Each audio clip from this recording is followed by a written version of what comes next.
Hi all. OET പാസ്സായില്ലേൽ എന്താ, അയർലൻഡിലേക്ക് കേരള വിസയിൽ വന്ന് HCA ആയിട്ട് വർക്ക് ചെയ്യാലോ എന്നൊക്കെ പലരും പറയുന്നത് കേട്ടിട്ട് നിങ്ങളും അയർലൻഡിലേക്ക് HCA ആയിട്ട് വരാൻ കാത്തിരിക്കുന്നവരാണോ? എങ്കിൽ ഒരു മിനിറ്റ്, ഞാൻ ഈ പറയുന്ന കാര്യങ്ങളൊക്കെ കേട്ടിട്ട് മാത്രം അയർലൻഡിലേക്കുള്ള ഫ്ലൈറ്റ് ബുക്ക് ചെയ്താൽ മതി. ഓക്കെ?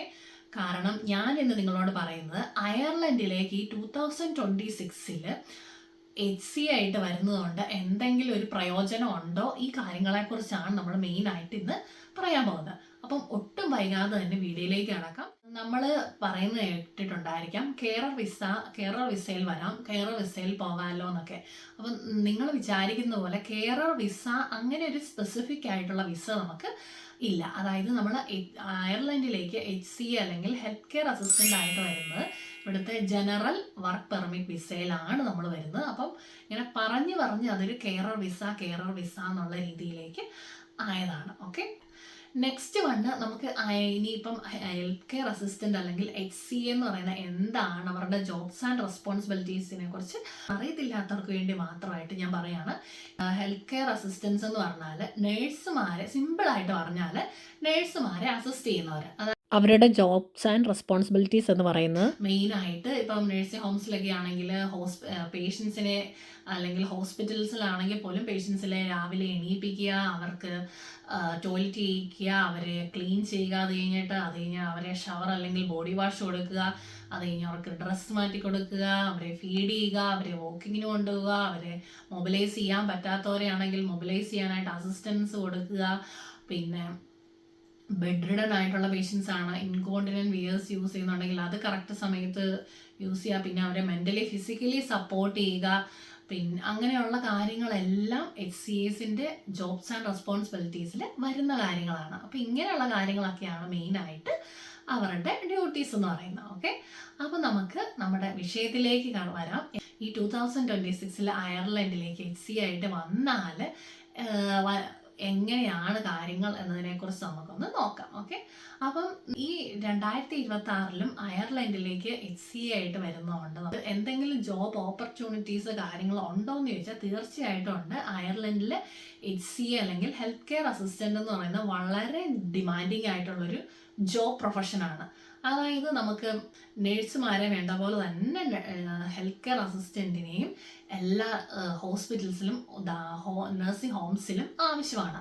അതായത് ആർക്കൊക്കെ ഹെൽത്ത് കെയർ അസിസ്റ്റൻ്റ് ആയിട്ട് വർക്ക് ചെയ്യാമെന്ന് വെച്ചാൽ എല്ലാ പ്രൊഫഷനിലുള്ളവർക്കും QQI level 5 health care support course ചെയ്താൽ നമുക്ക് ഹെൽത്ത് കെയർ അസിസ്റ്റൻ്റ് ആയിട്ട് വർക്ക് ചെയ്യാം.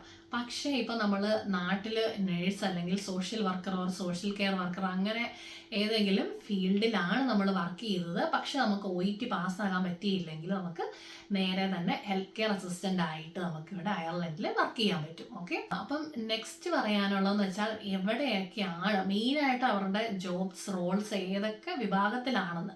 അതായത് മെയിനായിട്ട് കമ്മ്യൂണിറ്റി സെക്ടറിൽ, പിന്നെ നഴ്സിംഗ് ഹോംസ്, ഹോസ്പിറ്റൽസ്, അതുപോലെ തന്നെ ഇൻ്റലക്ച്വൽ ഡിസബിലിറ്റി സെൻറ്റേഴ്സിൽ, പിന്നെ palliative care, home care centres, ഇങ്ങനെയുള്ളിടത്തൊക്കെയാണ് മെയിനായിട്ട് ഹെൽത്ത് കെയർ അസിസ്റ്റൻസിനെ വേണ്ടി വരുന്നത്. ഓക്കെ, അവരുടെ വേക്കൻസി കാര്യങ്ങളൊക്കെ വരുന്നത്.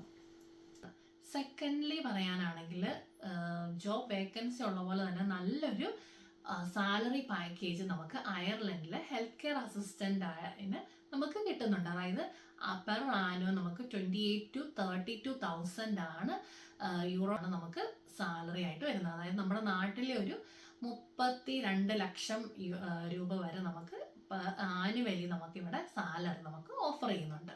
ഓക്കെ, നെക്സ്റ്റ് വൺ എന്ന് പറഞ്ഞാൽ നമുക്ക് ഫാമിലി വർക്ക് ലൈഫ് ബാലൻസ് നമുക്ക് നല്ല രീതിയിൽ ബാലൻസ് ചെയ്യാനായിട്ട് ഈ ഹെൽത്ത് കെയർ അസിസ്റ്റൻറ്റ് ജോബ് വളരെ നല്ലൊരു ഓപ്ഷനാണ്. കാരണം അയർലൻഡിൽ എന്ന് പറഞ്ഞാൽ കൂടുതലും ഹസ്ബൻഡ് ആൻഡ് വൈഫ് നമ്മൾ വർക്ക് ചെയ്യുന്നവരായിരിക്കും. കാരണം അങ്ങനെ വർക്ക് ചെയ്യാതെ നമുക്ക് ഇവിടുത്തെ എക്സ്പെൻസ് കാര്യങ്ങളൊന്നും മീറ്റ് ചെയ്യാൻ പറ്റില്ല. അപ്പോൾ അങ്ങനെ വർക്ക് ചെയ്യുമ്പോഴത്തേനും ഹെൽത്ത് കെയർ അസിസ്റ്റൻറ്റ് കോഴ്സ് എന്ന് പറഞ്ഞാൽ വളരെ നല്ലൊരു ഓപ്ഷനായിട്ട് നമുക്ക് പറയാം. കാരണം അങ്ങോട്ടും ഇങ്ങോട്ടും ഷിഫ്റ്റൊക്കെ അഡ്ജസ്റ്റ് ചെയ്ത് ഫാമിലിയുടെ കൂടത്തിലെ ടൈം സ്പെൻഡ് ചെയ്യാനും പിള്ളേരുടെ കാര്യങ്ങളൊക്കെ നോക്കാനും ഒക്കെ ആയിട്ട് നമുക്ക് കുറച്ചുകൂടെ ഈസിയാണ് ഈ ഒരു ഷിഫ്റ്റ്. ഇപ്പം ബാക്കിയുള്ള ജോലിയായിട്ട് കമ്പയർ ചെയ്യുമ്പോൾ ഈ ഒരു ജോബ് എന്ന് പറയുന്നു.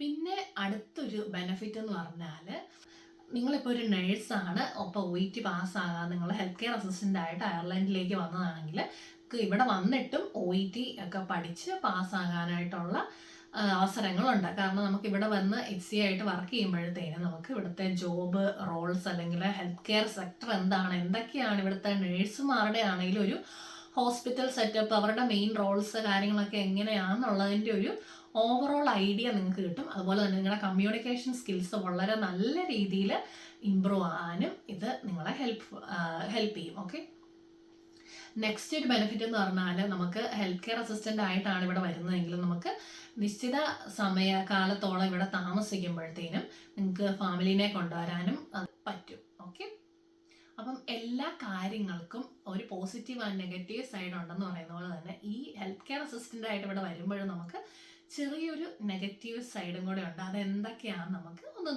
ചെക്ക് ചെയ്ത് നോക്കാം. ഫസ്റ്റ് ഓഫ് ഓൾ എനിക്ക് പറയാനുള്ള ഈ ഹെൽത്ത് കെയർ അസിസ്റ്റൻറ്റ് ജോബ് എന്ന് പറഞ്ഞാൽ ഫിസിക്കലി ആൻഡ് ഇമോഷണലി അല്ലെങ്കിൽ മെൻ്റലി വളരെ ഡിമാൻഡിങ് ആയിട്ടുള്ള ജോബാണ്. കാരണം നമ്മൾ നഴ്സിംഗ് ഹോംസിൽ ഒക്കെ അല്ലെങ്കിൽ ഹോസ്പിറ്റൽസിലൊക്കെ നമ്മൾ മെയിനായിട്ട് ഡീൽ ചെയ്യുന്ന ഓൾഡ് ഏജ് പേഷ്യൻസും ഒക്കെ ആയിട്ടായിരിക്കും. അപ്പോൾ ഓൾഡ് ഏജ് പേഷ്യൻസ് നമുക്കറിയാം, അവർക്ക് ഡിമെൻഷ്യ അല്ലെങ്കിൽ മറവി രോഗങ്ങൾ കാര്യങ്ങളൊക്കെ ഉണ്ട്. അപ്പോൾ അവർക്ക് ചില സമയത്ത് അവിടെ തന്നെ മൂഡ് ചേഞ്ച് ആകുമ്പോൾ അവരുടെ ബിഹേവിയർ മാറും. അപ്പോൾ അതനുസരിച്ച് വളരെ ടാക്റ്റിക്കായിട്ട് അവരെ കൈകാര്യം ചെയ്യാനും അവരെ സപ്പോർട്ട് ചെയ്യാനൊക്കെ പറ്റുന്ന രീതിയിലുള്ള ഒരു എഫോർട്ട് നമ്മുടെ സൈഡിൽ നിന്ന് നമ്മൾ എടുക്കണം. പിന്നെ അതുപോലെ തന്നെ നമുക്കറിയാം അവർ എല്ലാവർക്കും ഒന്ന് മൊബിലൈസ് ചെയ്യാൻ പറ്റില്ലായിരിക്കും, ചിലരൊക്കെ ബെഡ് റിഡൻ ആയിരിക്കും. അപ്പോൾ അവർക്ക് അതിനുള്ള അസിസ്റ്റൻസ് ഫിസിക്കലി നമ്മൾ കൊടുക്കണം. അപ്പോൾ അതുകൊണ്ട് തന്നെ നമുക്കതൊരു നല്ലൊരു കഷ്ടപ്പാടുള്ള പണിയാണ്, അത്ര എളുപ്പമുള്ള പണിയല്ലെന്ന് സാരം. ഓക്കെ, നെക്സ്റ്റ് വൺ എന്ന് പറഞ്ഞാൽ ഹെൽത്ത് കെയർ അസിസ്റ്റൻസിൻ്റെ ജോബിലേക്കുള്ള പ്രോസസ്സിങ് ആണെങ്കിൽ പോലും നല്ല ഡിലേ ഉണ്ട്. അപ്പം പെട്ടെന്ന് അയർലൻഡിൽ എത്താനായിട്ടുള്ളൊരു ഇതായിട്ട് നിങ്ങൾ ഇതിനെ കാണരുത്. കാരണം നല്ല രീതിയിൽ പ്രോസസ്സിങ് ടൈം എടുക്കുന്ന ഒരു ജോബ് കൂടിയാണ് health care assistant job. Okay, third one എന്ന് പറയുന്നതാണ് നമ്മുടെ ബിഗ്ഗസ്റ്റ് പ്രോബ്ലം. കാരണം അക്കോമഡേഷൻ. ഇവിടെ അയർലൻഡിൽ അക്കോമഡേഷൻ കണ്ടുപിടിക്കുക എന്ന് പറയുന്നത് വളരെ ജോലി കണ്ടുപിടിക്കുന്നതിനേക്കാളും കഷ്ടമാണ് ഇവിടുത്തെ അക്കോമഡേഷൻ. ഓക്കെ, അതായത് നമുക്കിപ്പോൾ ഷെയർഡ് അക്കോമഡേഷൻ കാര്യങ്ങളൊക്കെ തന്നെയാണെങ്കിൽ നമുക്ക് ഇവിടുത്തെ ഗ്രോസറി അല്ലെങ്കിൽ റെൻ്റ് കാര്യങ്ങളൊക്കെ ഇപ്പം കൂടിക്കൊണ്ടിരിക്കുകയാണ്. അപ്പം നമുക്ക് ഇത്ര സാലറി കിട്ടുന്നുണ്ടെങ്കിൽ പോലും 32,000 euro നമുക്ക് ആനുവലി കിട്ടുന്നുണ്ടെങ്കിൽ പോലും നമുക്ക് നമ്മുടെ ഗ്രോസറി കാര്യങ്ങൾ, പിന്നെ നമ്മുടെ റെൻറ്റ്, പിന്നെ അതുപോലെ തന്നെ നിങ്ങൾ ഒരിക്കലും വിചാരിക്കരുത് 32,000 euro എന്ന് പറയുന്നത് നിങ്ങളുടെ ഫുള്ളായിട്ട് നിങ്ങൾക്ക് സേവ് ചെയ്യാൻ പറ്റിയാൽ അതിൽ നിന്ന് നമ്മുടെ ടാക്സ് കട്ട് ചെയ്യും. പിന്നെ നമ്മുടെ ബാക്കിയുള്ള ലിവിങ് എക്സ്പെൻസ് കാര്യങ്ങൾ ഇതെല്ലാം കഴിഞ്ഞിട്ടുള്ള പൈസയെ നമുക്ക് സേവ് ചെയ്യാൻ പറ്റുള്ളൂ. അതുകൊണ്ട് തന്നെ ഇപ്പം നമുക്കറിയാം ഒത്തിരിയേറെ സ്കാം ഏജൻസ് കാര്യങ്ങളൊക്കെ ഉണ്ട്. അവർക്ക് ഒത്തിരി 10-20 ലക്ഷം 30 ലക്ഷം രൂപ ഒക്കെ കൊടുത്ത് നമ്മൾ ഈ ജോബിലേക്ക് അയർലൻഡിലേക്ക് വരുന്നതിനോട് എനിക്ക് അത്ര താല്പര്യമില്ല പേഴ്സണലി. കാരണം നമ്മൾ ഇത്ര ഒരു ഹ്യൂജ് എമൗണ്ട് ഓഫ് മണി അവർക്ക് കൊടുത്ത് വന്നിട്ട് ഈ ഒരു ജോബ് ചെയ്യുന്നത് കൊണ്ട് നമുക്ക് അത്രമാത്രം ഏണിങ്സ് ഉണ്ടാക്കാൻ പറ്റില്ലെന്ന് ആണ് എൻ്റെ ഒരു നിഗമനം കേട്ടോ.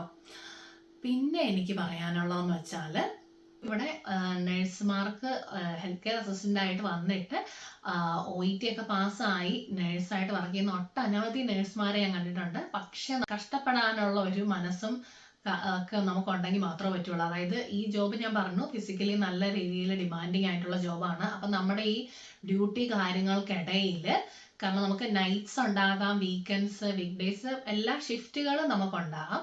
അപ്പം ഈ ഡ്യൂട്ടിക്കൊക്കെ ഇടയിൽ നമ്മൾ തന്നെ എഫേർട്ട് എടുത്ത് സമയം കണ്ടുപിടിച്ച് പ്രാക്ടീസ് ചെയ്താൽ മാത്രമേ നമുക്ക് OET ഒക്കെ പാസ്സാകാൻ പറ്റുള്ളൂ. അപ്പം അങ്ങനെയൊക്കെ മനസ്സുണ്ടെങ്കിൽ മാത്രം നിങ്ങൾ ഈ ജോലിക്ക് വേണ്ടി ഇറങ്ങി തിരിച്ചാൽ മതി. ഓക്കെ, അപ്പം ഇത്രയൊക്കെ കാര്യങ്ങളാണ് എനിക്ക് നിങ്ങളോട് പറയാനുള്ളത്. അപ്പം ഈ വീഡിയോ കേട്ടിട്ട് നിങ്ങൾ തന്നെ തീരുമാനിക്കുക, നിങ്ങൾക്ക് ഈ 2026 ഇങ്ങോട്ട് HCA ആയിട്ട് അല്ലെങ്കിൽ ഹെൽത്ത് കെയർ അസിസ്റ്റൻറ്റ് ജോബിലോട്ട് നിങ്ങൾക്ക് വരണോ വേണ്ടയോ എന്ന് അത് നിങ്ങൾ തന്നെ തീരുമാനിക്കുക. എന്നിട്ട് നിങ്ങൾക്ക് നിങ്ങളുടെ തീരുമാനം താഴെ കമൻ്റായിട്ട് എന്നെ അറിയിക്കണം. ഓക്കെ, പിന്നെ ഇത്രയൊക്കെ കാര്യങ്ങളാണ് എനിക്കിപ്പം എൻ്റെ മനസ്സിൽ തോന്നിയത്. അപ്പം എന്തെങ്കിലും കാര്യങ്ങൾ ആഡ് ഓൺ ചെയ്യാനുണ്ട് അല്ലെങ്കിൽ നിങ്ങൾക്ക് എന്തെങ്കിലും കൂടുതൽ ഡൗട്ട്സ് കാര്യങ്ങളുണ്ടെങ്കിൽ നിങ്ങൾ താഴെ കമൻറ്റ് ചെയ്യുക. എനിക്കറിയാവുന്ന കാര്യങ്ങളൊക്കെ ആണെങ്കിൽ ഞാൻ നിങ്ങൾക്ക് ഉറപ്പായിട്ടും പറഞ്ഞു തരുന്നതായിരിക്കും. അപ്പോൾ വീഡിയോ നിങ്ങൾക്ക് ഇഷ്ടപ്പെടുവാണ് അല്ലെങ്കിൽ ഉപകാരപ്പെട്ടു എന്ന് തോന്നിയാൽ തീർച്ചയായിട്ടും ചാനൽ ഒന്ന് സബ്സ്ക്രൈബ് ചെയ്ത് നിങ്ങളുടെ ഫ്രണ്ട്സിനൊക്കെ അയച്ചു കൊടുക്കാൻ മറക്കല്ല്. Thanks for watching. നെക്സ്റ്റ് വീഡിയോയിൽ കാണാം. ബൈ.